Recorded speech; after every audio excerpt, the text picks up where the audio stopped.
Hello watch enthusiasts and welcome to Watch Chronicler. The Doxa SUB is an icon of the deep sea and one of the most recognisable dive watches ever made. It's a watch which will always be synonymous with Jacques Cousteau and his team of intrepid divers aboard the research vessel Calypso. However, Doxa was known for dress watches and chronographs before the SUB, and today they're presenting an alternative reality to the big, bold and bright stainless steel divers they're known for. This watch has a black, stealthy coloration, a forged carbon case, and is the lightest dive watch I've ever come across.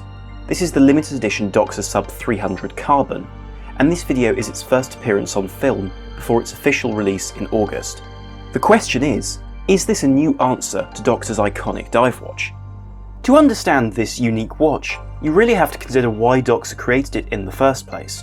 You see, this Doxa isn't based on their extreme 1200 or 1500 meter dive watches, but is instead based upon the 2016 Doxa SUB 300.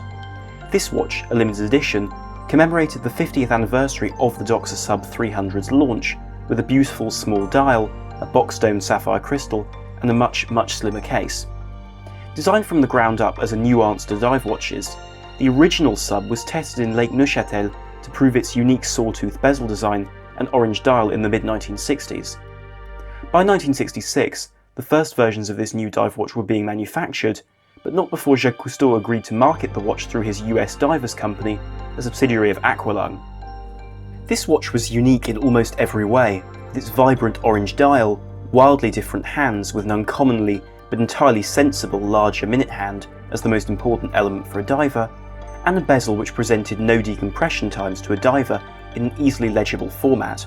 After the initial SUB 300, Doxa incrementally improved the design with the SUB 300T and a thicker case and revised crystal, and ultimately the SUB 300T Conquistador, the first publicly available watch with a helium escape valve. So where does this leave the SUB 300 Carbon, and why would Doxa use the most advanced material it's ever worked with to make a version of a vintage-inspired watch with a comparatively low water resistance? Well, all this means that the SUB 300 Carbon is the most comfortable dive watch Doxa has ever made, and a clear departure from ever-increasing specifications. Where specifications are concerned, the Doxa SUB 300 Carbon shares exactly the same dimensions as the 50th anniversary model. It's 42.5mm wide and only 45mm from lug to lug. The result is a watch which really couldn't be more comfortable to wear, and with a gently curved case, hugs the middle of the wrist. Its thickness is similarly eye-opening given its 300m water resistance, that's to say 13.4mm with the wonderful box-domed crystal, and only 11mm without it. These details, however, are no different to this watch in steel. The real change is the weight, which, thanks to the use of a unique material, is only 45 grams, less than any other sports watch I've ever seen. If you're enjoying this video, remember to like, share and subscribe, and follow us on Instagram to catch all the latest news about watches and reviews. Incidentally, we have an upcoming giveaway on Instagram, so head over there to find all the details. Also, head over to watchchronicler.com to read regular reviews and features about the great and the good of the watch world. Of course, you don't need me to tell you that the materials chosen for this watch are somewhat out of the ordinary. Whilst models like the Doxa SUB 800 Ti have shown Doxa explore the use of titanium for their watch cases, most Doxa watches since this brand's resurrection in 1997 have chosen their material for practicality as a dive watch. Consequently, we haven't really seen the same level of adventure as in the Doxa of the 1960s and 70s. With the SUB 300 Carbon, however, we do see something truly new.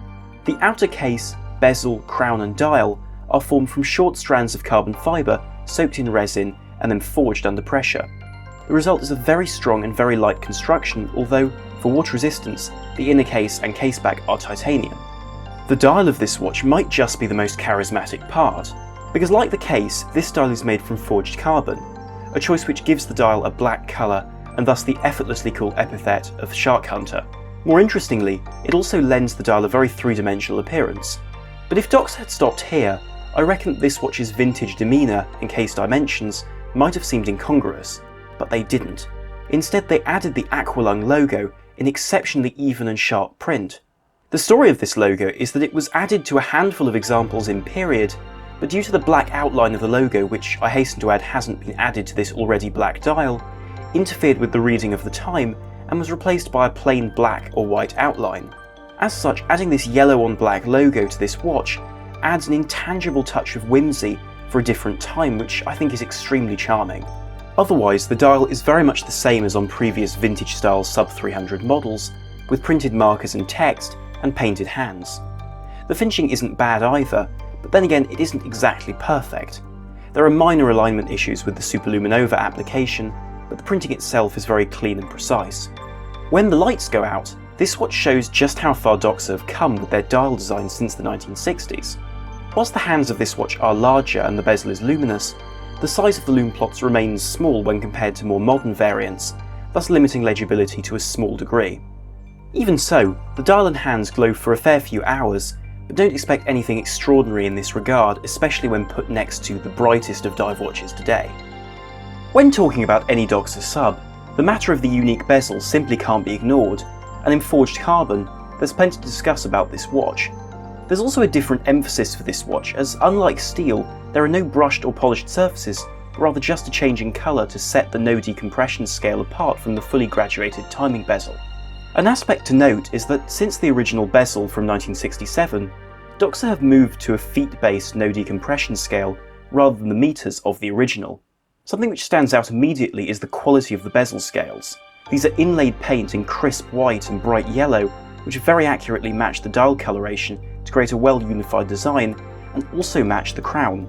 Best of all is the bezel action, which is truly exemplary. There's absolutely no play or movement, and each of the 120 clicks are as well defined and accurate as you would expect. The only concession when put next to the steel version is the intricacy of the sawtooth grip, an element which no longer has small notches, but retains an excellent grip. If you turn this watch over, you're greeted with a matte black PVD-coated titanium caseback, which not only states the water resistance, but the fact that the movement inside this watch is a certified chronometer, something reserved for limited edition Doxa watches. The movement in question comes as no surprise. It's the ETA 2824 with its 38-hour power reserve, automatic and manual winding and hacking. It's a sturdy movement for a sturdy watch. Could Doxa offer a better movement for the price? Yes, undoubtedly, and an ETA 2892 wouldn't have gone amiss. Am I particularly bothered by it? Well, no, because the spirit of the original was to use the off-the-shelf option and to focus on the rest of the product. Moreover, the chronometer certification and decoration of the movement speaks volumes about Doxa's attitude to making the most tried and tested components work in this timepiece. Unfortunately, I've now come to the part of the video where I have to explain some hard truths about this watch, but bear with me because I have more to say after that. Firstly, the material of the case must be discussed. Forged carbon is very light and very strong, but it's more or less unproven, and it remains unclear how well it will age. As a result, the rather fiddly and exposed bezel is a bit of a worry. Secondly, let's address why this watch has been on a NATO strap in this video. The OEM strap offered with this watch is seriously disappointing. The rubber doesn't grip the case well, and the material itself feels cheap, whilst the deployment, while solid and decently engineered, is virtually identical to that of watches costing about 9 times less. This, ladies and gentlemen, leads me to the paramount reason why the Doxa Sub 300 Carbon is difficult to recommend: the price. For an ETA-powered dive watch competing with the likes of Oleg & Weiss and Zinn, this watch is £4,590. I'll just let that sink in for a moment. The problem is, to buy this admittedly stunning watch, you have to say, no, I don't want an Omega Seamaster 300M or a Tudor Pelagos. I want a variation of a watch which, in steel, costs only half as much. If you buy with your head, we all know what the conclusion has to be. Yet there remains a but, and it's a big but. This Doxa is hands down the most charismatic watch I've reviewed this year, from its beautiful crystal to its near-perfect dial. After wearing this watch for a few days, if I were asked whether I wanted to keep this watch or get one of the others mentioned, I might struggle to let go of this funny little Doxa. It's also the beginning of a new line of experimentation for Doxa, and after all, the Black Lung version of this watch in steel is selling for roughly as much as the carbon model now that it's sold out. So maybe the Doxa Sub 300 Carbon isn't such bad value after all. What do you think? Is this watch a hint of Doxa's future, or is it just too expensive to qualify? If you enjoyed this video, please like, share and subscribe, we really appreciate it.